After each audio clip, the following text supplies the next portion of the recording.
Bharatiya Janata party भयभीत हो चुकी है। आगामी चुनाव में जो जबरदस्त हार होने वाली है भाजपा की, उसको ध्यान में रखते हुए उन्होंने एक कदम उठाया। बताया जा रहा है जी, किसकी जांच हो रही है? किसकी जांच? अजीत पवार पे खुद ही 2 दिन पहले इल्जाम लगाते हैं 36,000 करोड़ का घोटाला हो गया, 2 दिन बाद खुद ही डिप्टी सीएम बना देते हैं। मोदी जी को पता है कि एक ही आदमी है जो उनकी जड़ों को उखाड़ सकता है, वो अरविंद केजरीवाल है। लेकिन हजार न्याय पे विश्वास और जनता की वोट, जो लोकसभा का चुनाव है ना, जनता अपने मतों से इनको इसका जवाब देगी ढंग से। हाँ, विपक्ष तो डरती है शुरू से बीजेपी, तभी तो बेईमानों का राज चल रहा है, ईमानदारों को जेल में भेज रहे हैं। छगन भुजबल पे इतनी बड़ी आरोप लगे थे, ईडी खुद ही कहती है कि फाइल गुम गई, कोर्ट में कहती है फाइल गुम गई छगन भुजबल की। कमाल है, अरविंद केजरीवाल की फाइल तो नहीं घूमी 2 साल से। ये हमारे विपक्ष को कमजोर करना चाहते हैं और विपक्ष केजरीवाल के साथ रहेंगे, जिस हिसाब से इन्होंने हर दिन ईडी सीबीआई भेजते हैं। हाँ, विपक्ष तो डरती है शुरू से बीजेपी, तभी तो बेईमानों का राज चल रहा है, ईमानदारों को जेल में भेज रहे हैं। 1000 करोड़ का घोटाला है, इसको कैसे छोड़ दें? 16,000 करोड़ का एसबीआई का भी तो घोटाला किया है अभी इलेक्शन, और ये टैक्टिस है। राम मंदिर बनाते वक्त इन्होंने, संजय सिंह ने घोटाला खोला था अयोध्या में। 2 लाख की जमीन 18 करोड़ में बिकी थी सिर्फ 20 मिनट के अंदर अंदर। क्या हुआ उस घोटाले का? उसके कागजात भी बाहर आए थे। इन्होंने कमिश्नर को सस्पेंड भी किया था, अयोध्या के कमिश्नर को। अयोध्या का मेयर जो था उसका बेटा इन्वॉल्व था उसमें। क्या हुआ उस केस का? क्यों गिरफ्तार नहीं किया? सारी बंदरबांट चल रही है जमीनों की, राम के नाम पे। राम नाम जपना, पराया माल अपना। वो तो जांच हो रही है, बताया जा रहा है। हाँ जी, किसकी जांच हो रही है? किसकी जांच? अजीत पवार पे खुद ही 2 दिन पहले इल्जाम लगाते हैं 36,000 करोड़ का घोटाला हो गया, 2 दिन बाद खुद ही डिप्टी सीएम बना देते हैं। छगन भुजबल पे इतनी बड़ी आरोप लगे थे, ईडी खुद ही कहती है कि फाइल गुम गई, कोर्ट में कहती है फाइल गुम गई छगन भुजबल की। कमाल है, अरविंद केजरीवाल की फाइल तो नहीं घूमी 2 साल से।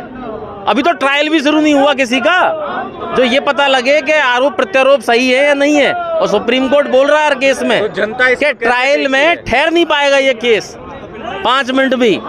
तो वो चाह रहे हैं कि ट्रायल तो सब बाद की बातें हैं, छूट तो जाएंगे वो साल भर बाद, लेकिन ये लोकसभा चुनाव जो हैं वही वो दिखे बस सब जगह प्रचार करते हुए, और विपक्षी पार्टियों का कोई नेता दिखे नहीं। स्ट्रेटेजी ये है। और दूसरा काम, जो इलेक्ट्रोल बॉन्ड की जो पोल है 16,000 करोड़ के घोटाले की जो पोल है, उससे ध्यान डाइवर्ट कर दिया जाए, क्योंकि आज की ही तारीख में इलेक्शन कमीशन उस सारे डाटा को अपनी साइट पर डालेगा, तो उससे कैसे ध्यान डाइवर्ट करें। तो उसके लिए उन्होंने ये टैक्टिक्स खेली है कि एक ऐसा बुलबुला खड़ा कर दो उसके सापेक्ष, ताकि वो लोग उधर डाइवर्ट हो जाएं, मीडिया उस पर बहस कराए बजाय उसके। तो आपको लगता है कि अरविंद केजरीवाल को इसीलिए जेल भेजा गया है कि ताकि एसबीआई का? बिल्कुल नहीं, तो कल की सुनवाई है 22 मार्च की।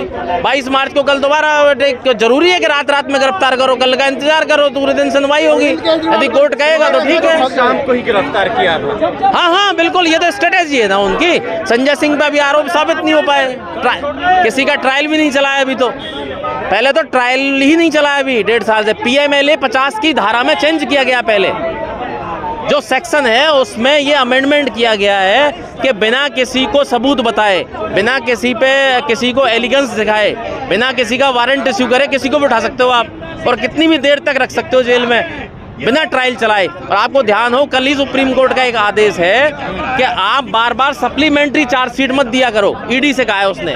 क्यों? क्योंकि एक बार चार्जशीट जमा होने के बाद दोबारा सप्लीमेंट्री चार्जशीट आएगी तो जज पढ़ेगा उसको, पढ़ेगा 2 महीने का टाइम लेगा, 2 महीने का टाइम लेगा, 2 महीने और आगे बढ़ गया मामला। हाल ही में ईडी की वारंट को गैर जमानती कहा गया था कि ये गैर वारंट है। गैर जमानती वारंट इसलिए है क्योंकि पीएमएलए 50 की जो सेक्शन है उसमें जो चेंज किया गया है वो इस तरह किया गया है जैसे यूएपीए में किया गया था। तो क्या यूएपीए की धाराएं एक यहाँ के नेताओं पे लागू हो सकती है क्या? वो आतंकवादियों के लिए हैं क्या? सब लोग आतंकवादी हैं क्या विपक्ष के नेता? तो how can change you PMLA 50? तो ये सारी चीजें जो हैं उससे कितना प्रभाव पड़ेगा? देखिए क्या है, जो दूर दराज के क्षेत्र हैं उनमें 3 तरह के मीडिया काम करते हैं। एक तो फोन का सोशल मीडिया, जिसको व्हाट्सएप यूनिवर्सिटी बोलते हैं। दूसरा है आपका गोदी मीडिया, मतलब चैनल, मेन स्ट्रीम चैनल। और तीसरा है हिंदी के अखबार नॉर्थ इंडिया में, स्पेशली हिंदी बेल्ट में। तीनों पे कब्जा है बीजेपी का। हिंदी के अखबार के मालिक तो बोल ही नहीं पाते, वो तो वैसे ही वो हैं। उसके बाद सोशल मीडिया पे आईटी सेल जो है उसको खुली छूट मिली हुई है। साथ में वो अपना गूगल पे 1 करोड़ रुपए पर डे का इन्वेस्टमेंट है उनका, सिर्फ विज्ञापन का 1 करोड़ रुपए पर डे गूगल। सिर्फ फेसबुक अलग है, व्हाट्सएप अलग है, बहुत नहीं, मैं तथ्यों के साथ कह रहा हूँ। 1 करोड़ रुपए एक दिन का उनका इन्वेस्टमेंट है सिर्फ विज्ञापन का गूगल पे। तो फेसबुक अलग है अभी, सोशल मीडिया के, और इंस्टाग्राम अलग है, ट्विटर अलग है। कहा जा रहा है कि सोशल मीडिया पे भी शिकंजा कसा जा रहा है। वो इसीलिए शिकंजा कसा जा रहा है ना कि सोशल मीडिया पे जो लोग जो इंडिपेंडेंट जर्नलिस्ट हैं उनका मुंह बंद करा दिया जाए।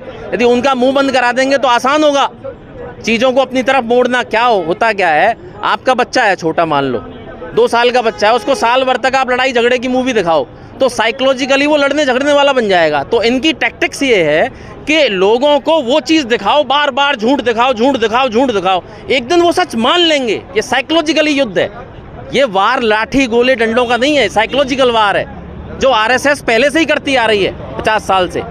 वो चाहती है कि लोग गुलाम बने, स्लेवरी बने, सोचे नहीं, अपोजिट क्वेश्चन नहीं करें। ऐसे लोग बने जो गुलाम बनते चले जाएं, आज्ञा पालक समाज बने। हमने कह दिया वही होना है, जिंदा लोग नहीं रहे, मुर्दा लोग रहे। प्रभाव पड़ेगा लगता है, प्रभाव पड़ेगा इलेक्शन, बिल्कुल पड़ेगा। दिल्ली में तो लोग जागरूक हैं एक्चुअली, बहुत सारी मीडिया है, बहुत सारे लोग हैं, बहुत सारी यूनिवर्सिटीज़ हैं, बहुत सारे पढ़ने लिखने के साधन हैं, इसलिए जागरूक। लेकिन जैसे जैसे आप दिल्ली से दूर चले जाओगे, गाँव में चले जाओगे, कस्बों में चले जाओगे, वहाँ साधन कम है। या तो हिंदी के अखबार है, या चैनल है, या फिर आपके पास व्हाट्सएप यूनिवर्सिटी है। 3 ही चीज़ है, आप कैसे करोगे? और तीनों पे उनका कब्जा है। तो आपके पास जो सूचना पहुंचनी चाहिए वो सूचना नहीं पहुंच रही है ना। यदि आपके पास सूचना पहुंचे दोनों तरफ से तब आप एक सही निर्णय ले पाओगे ना। भाई आप कोई भी किताब पढ़ते हो 9th की 10th की, तो बच्चे से कहते हो भाई दोनों चीजें पढ़ो ताकि क्वेश्चन कहीं से भी आ जाए तो सॉल्व कर पाओ। अब यहाँ क्या है कि ये रटाई कुंजी आ गई है कि इस कुंजी को रट लो, है जी, और जाके यही चेपना है। तो ये वाला काम कर रहे हैं नेताजी, बीजेपी काम कर रही है, हम जो कहते हैं वही लिख के आना है और कुछ नहीं सोचना है। एक मिनट लेगा केजरीवाल को, ऐसा है ये जिस पर अभी तो सुप्रीम कोर्ट में खड़े हैं। दूसरी बात, मैं एक बात कहना चाहता हूँ, ये सुप्रीम कोर्ट ने तत्काल सुनवाई को खारिज कर दिया है। कोई बात नहीं, कल सुबह कर लेंगे। मेरा कहने का मतलब ये है कि कुल मिला के जेल के ताले भी टूटेंगे, बंधन भी टूटेंगे और केजरीवाल जी बाहर आएंगे। जेल के ताले देख लेना, हमें पूरा न्याय पे विश्वास है और जनता की वोट, जो लोकसभा का चुनाव है ना, जनता अपने मतों से इनको इसका जवाब देगी ढंग से। भारतीय जनता पार्टी भयभीत हो चुकी है। आगामी चुनाव में जो जबरदस्त हार होने वाली है भाजपा की, उसको ध्यान में रखते हुए उन्होंने ये कदम उठाया। आने वाली आप कहना है जबरदस्त 400 पार। देखिए सपने दूर, क्या ये SBI इलेक्ट्रॉल बॉन्ड, क्या CJI ने कहा है SBI को कि हलफनामा दें? क्या हो रहा है देश के अंदर? आज देश के अंदर जिस तरीके से केजरीवाल जी या जितना भी इंडिया अलायंस आज किसी लिए, जब ये 400 आने वाली हैं तो क्या जरूरत है केजरीवाल जी को गिरफ्तार करने की? चुनाव तक रहने दें, उन्हें बाहर करने दें चुनाव प्रचार। आज भाजपा सरकार भयभीत हो चुकी है, इस डर से आज केजरीवाल जी को चुनाव प्रचार रोकने के लिए ये कदम उठाया है।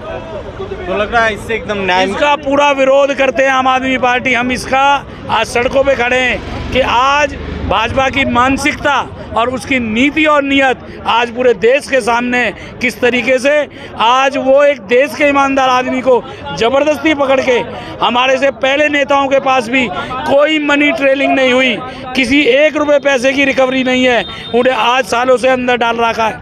लेकिन आज भाजपा निरंकुश हो चुकी है और सत्ता के अहंकार में अपने नाजायज़ तरीके से ईडी का दुरुपयोग करके जिस तरीके से हमारे नेता को जेल में डालने का प्रयास है, इसका जवाब आने वाले समय में जनता वोट की चोट से देगी।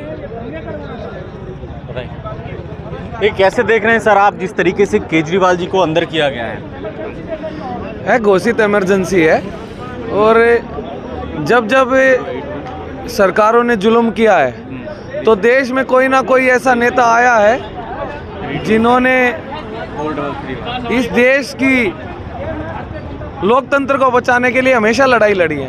अच्छा, सरकार केजरीवाल से इतना डरी क्यों है कि उन्हें ईडी में कहा जा रहा है कि ईडी का एक झूठा मामला देकर उन्हें गिरफ्तार किया गया। देखिए, जिनसे डर लगता है आदमी उन्हीं को परेशान करता है।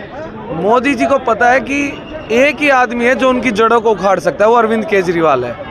लेकिन 1000 करोड़ के घोटाले का भी तो आरोप लगा है। इस संदर्भ में सत्येंद्र जैन और मनीष सिसोदिया और संजय सिंह तीनों बंद हैं। अब केजरीवाल गए हैं। हम तो कहते हैं कि हमने अगर जो कोई गुनाह किया तो 4 गुना सजा दें।